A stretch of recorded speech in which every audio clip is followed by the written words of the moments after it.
Oi, você!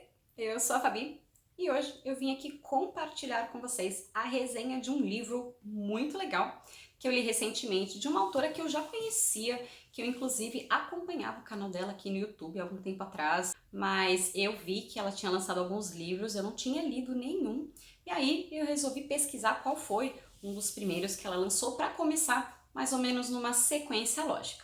Geralmente, a gente fala para não julgar um livro pela capa, mas no caso desse livro foi justamente a capa que me chamou a atenção. E o livro de hoje foi escrito pela Paula Abreu, intitulado Buda Dançando numa Boate. É sobre ele que eu vou falar hoje. E como eu falei, o título me chamou super a atenção, porque na hora que eu li o título, juro que eu já imaginei uma pessoa vestida de monge dançando numa balada e já imaginei o que viria sobre o conteúdo do livro para chegar nesse título. Fiquei bem curiosa. E já vou adiantando que é um livro muito legal, ele tem diversas passagens, diversos textos que fazem a gente refletir sobre diversos aspectos da nossa vida.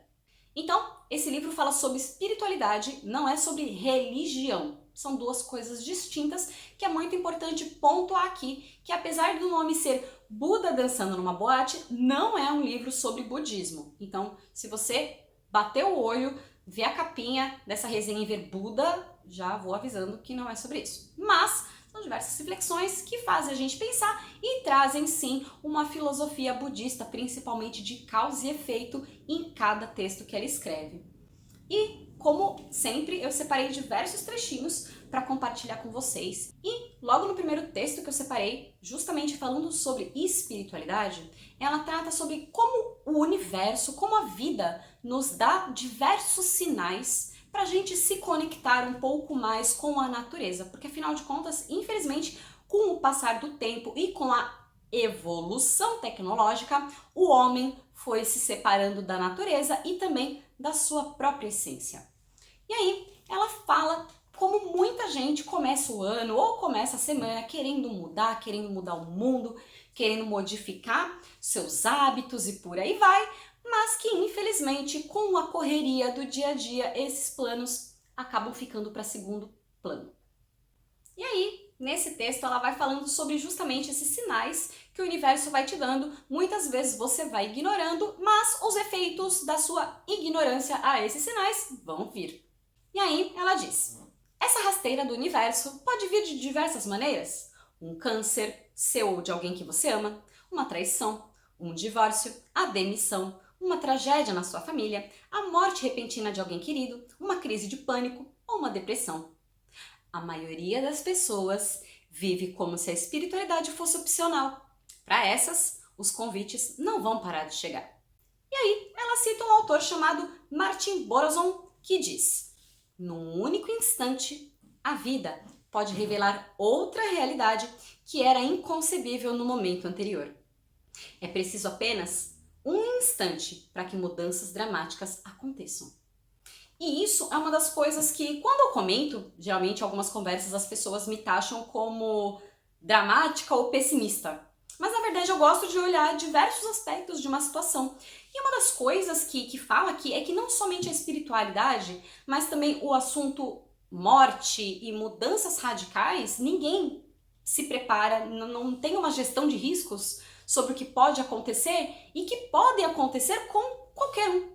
Mas muitas pessoas vivem a vida contando com o ovo na galinha. E quando alguma coisa drástica acontece, elas ficam completamente perdidas. E ainda falando sobre mudança, como nós queremos mudar o mundo, como nós queremos mudar a nós mesmos, ela diz um pouquinho mais adiante: talvez você esteja esperando que outra pessoa seja a autora dessa mudança, que apareçam mais Malalas, Madres Teresas ou de repente um novo Gandhi. Tem gente até esperando a segunda vinda de Jesus, muito embora eu duvide muito que ele apareça por aqui mais uma vez depois da última recepção. Acontece que o mundo só muda uma pessoa de cada vez. Para que o mundo mude, você precisa mudar. Tomar pequenos passos diários para transformar, na sua vida e no mundo, o que precisa ser transformado. Você precisa aceitar esse convite, ouvir esse chamado e dizer sim. O movimento é você. E ainda falando sobre mudança, seja no mundo, seja em você mesmo, existem coisas que a gente precisa começar a interiorizar e transformar em ações mais conscientes. Uma delas são as ações simples que nós fazemos no dia a dia. E aí, sobre isso ela fala o seguinte: é você mesmo que cria a sua realidade a partir das escolhas que faz. Desde o que você escolhe colocar dentro do seu organismo na forma de alimento, passando pelos objetos que escolhe colocar dentro da sua casa, as pessoas com quem escolhe passar o seu tempo, até os pensamentos que você escolhe se focar. Você escolhe o estresse, a raiva, o ressentimento, escolhe o riso, a compaixão, a alegria. Transformar essas escolhas em escolhas conscientes é assumir uma responsabilidade imensa sobre como você cria a sua realidade, sobre como você reage às pessoas, aos fatos e às circunstâncias na sua vida. E aí, eu vou fazer questão de perguntar para você: e aí, como é que tá a vida online? Porque, sinceramente, sempre que tem alguma matéria, seja uma matéria jornalística ou alguma matéria de psicologia, sempre tem algum tópico, alguma coisa que eu vejo de interessante na rede social. Eu adoro ler os comentários para ver a opinião das pessoas, como é que as pessoas estão pensando mais ou menos. E é impressionante como as pessoas amam a internet para dar patada. Só que a gente está falando aqui de mudar hábitos, mudar o mundo. Mas se uma coisa tão simples como um comentário na internet, que você pode escrever de uma forma mais empática, você vai lá, destila o seu ódio, o seu ranço, a sua raiva, e isso vale como evolução? Então, a gente evoluir, a gente melhorar no mundo virtual e no mundo real. E justamente uma coisa bem bacana que ela falou sobre você escolher ao que você foca a sua atenção.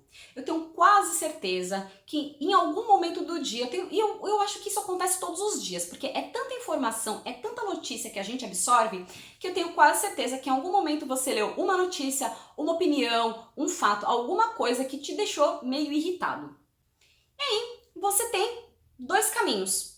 Continuar rolando a sua timeline até eu ver um vídeo de cachorrinho, de gatinho que te anime de novo e te faça esquecer aquele sentimento ruim, ou você se afunda ainda mais nele, entrando para comentar, para responder outras pessoas, e você fica nutrindo aquele sentimento desconfortável, aquele sentimento negativo por escolha própria. Eu vejo um monte de gente discutindo na internet, brigando e respondendo, e a pessoa vai lá e comenta, e você vai lá e responde de novo. Pra quê? É uma necessidade tão grande de mostrar que tem razão, de mostrar que tá certo, que muitas vezes as pessoas não se abrem para novas informações que às vezes vai mudar justamente esse mindset.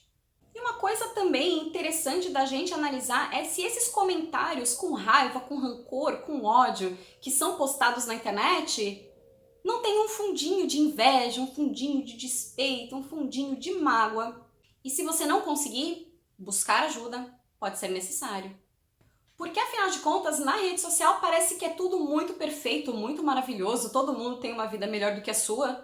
Só que aquele clássico, né? Quando você posta a foto na internet, você posta dos momentos bons e dos ruins ou só posta os bons? Provavelmente só os bons, né?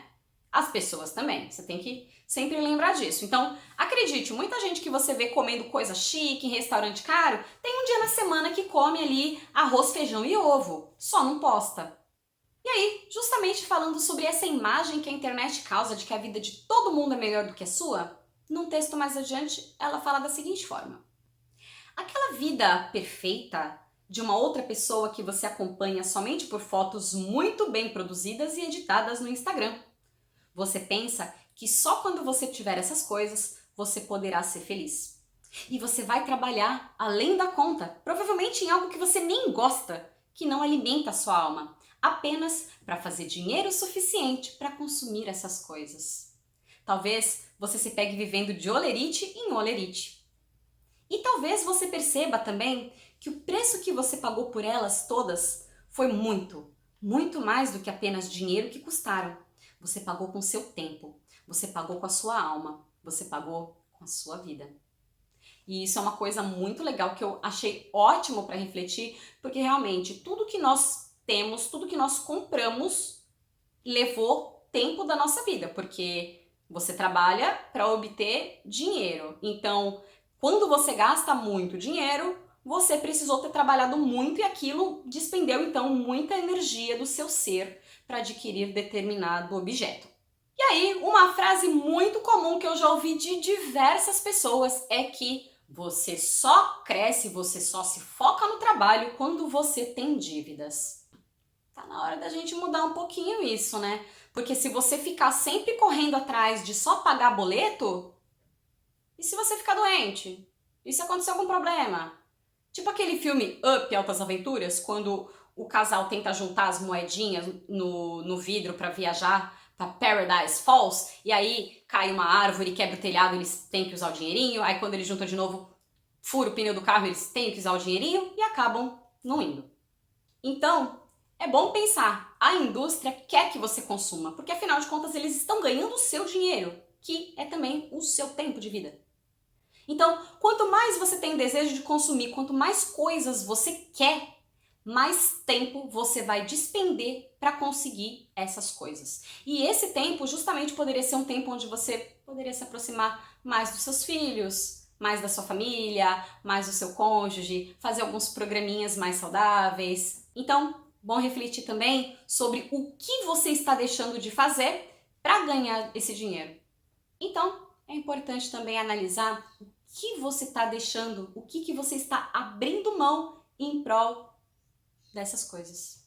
E ela conclui: a verdadeira felicidade é muito mais acessível e simples do que isso. Basta você se lembrar muito bem de que música você mais gosta e escutá-la todos os dias e muitas vezes. Comece hoje. Então, eu gostei bastante desse texto porque justamente fala sobre isso, sobre prioridades. Se você parar para refletir, pensar um pouquinho, muitas das coisas que nos deixam extremamente felizes e gratos, a gente não precisou gastar um centavo. Então, eu gostei muito desse livro, eu espero que vocês tenham gostado dessa resenha, desses trechinhos que eu dividi aqui com vocês.